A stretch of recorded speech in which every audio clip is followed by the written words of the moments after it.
Avec l'épidémie de Zika dont on parle beaucoup en ce moment, tout le monde s'interroge bien sûr sur le meilleur moyen de lutter contre le moustique porteur de la maladie. Il y a bien sûr la prévention et l'information. Il y a aussi les prélèvements sur le terrain et les tests en laboratoire. Ce matin, une de nos équipes a suivi à Schœlcher l'unité de recherche du centre de démoustication. Le reportage de Fabienne Léonce et Eddie Belrose.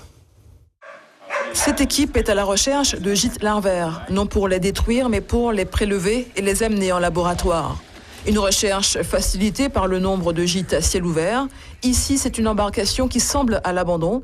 L'eau de pluie est recueillie à la louche, mise dans ce bac pour évaluer le nombre de larves et de nymphes, stockées dans des bocaux et mises en glacière. L'équipe s'attarde aussi à noter les données GPS pour mieux référencer les différents sites visités.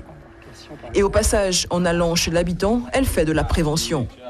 Avec ce qu'il y a là, le peu qu'il y a là, il y a de quoi te rendre malade. Oui. Parce que c'est celui-là qui donne le Zika. On parlait de ça, chikungunya, dengue, Zika, c'est ce moustique-là qui fait ça.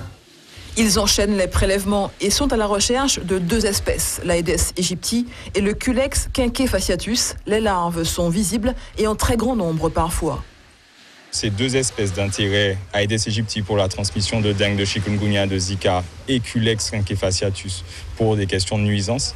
On va essayer de collecter des populations sur 10 à 15 communes de l'île et les ramener en laboratoire et puis évaluer sur ces populations de moustiques leur sensibilité vis-à-vis de nouveaux insecticides. Ces échantillons serviront en effet à élever et à produire des moustiques adultes dans cet insectarium du centre de démoustication de Fort-de-France. Larves, nymphes et moustiques adultes seront ensuite exposés à différentes doses d'insecticides dans ces gobelets ou dans du papier imprégné. Des tests multiples de 20 minutes à 24 heures permettront d'observer leur mortalité ou leur résistance aux produits.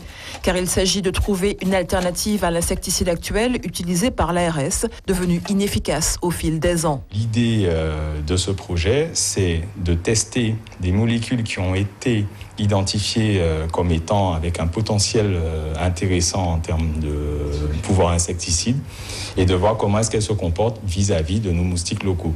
Même si toute l'action que l'on mène n'est pas exclusivement basée sur les insecticides, ça fait quand même, c'est quand même un des pans de l'action qui est importante. Il faut qu'on ait des insecticides qui soient efficaces. Ce projet porté par le Centre de démoustication de lutte antivectorielle s'inscrit dans la durée. Ces agents y travailleront pendant 24 mois.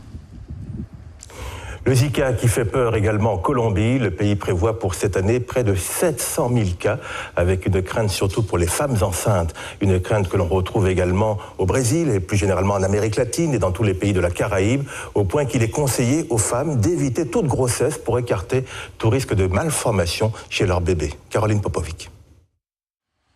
À Bogota, la capitale colombienne, le ministre de la Santé a tenu une conférence de presse pour avertir la population des dangers liés au virus Zika. Après le Brésil, la Colombie affiche le plus grand nombre de cas de Zika en Amérique latine. Plus de 500 femmes enceintes ont été infectées, mais leurs bébés n'ont pas été atteints par les malformations liées à cette maladie.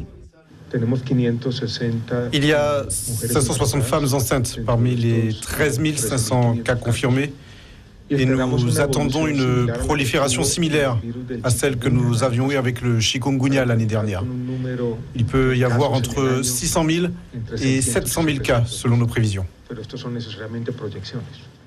Au Brésil, les autorités sanitaires ont commencé à distribuer des appareils de dépistage pour les virus transmis par les piqûres de moustiques. En l'espace de 20 minutes, on peut détecter la dengue, le chikungunya et le Zika. Ce dépistage précoce est vital car le Brésil a enregistré le plus grand nombre de malformations crâniennes et neurologiques chez les nouveau-nés provoquées par le Zika. C'est une catastrophe sanitaire d'une telle ampleur rarement vue dans notre histoire. La dernière fois que nous avions déclaré un état d'urgence sanitaire, c'était en 1917, lors de l'épidémie de la grippe espagnole. Aujourd'hui, l'alerte contre le Zika est généralisée dans tous les pays d'Amérique latine et de la Caraïbe. Les autorités demandent aux femmes d'éviter d'être enceintes tant que l'épidémie ne s'est pas calmée. Et les femmes qui sont déjà enceintes doivent prendre toutes les précautions possibles pour ne pas contracter le Zika.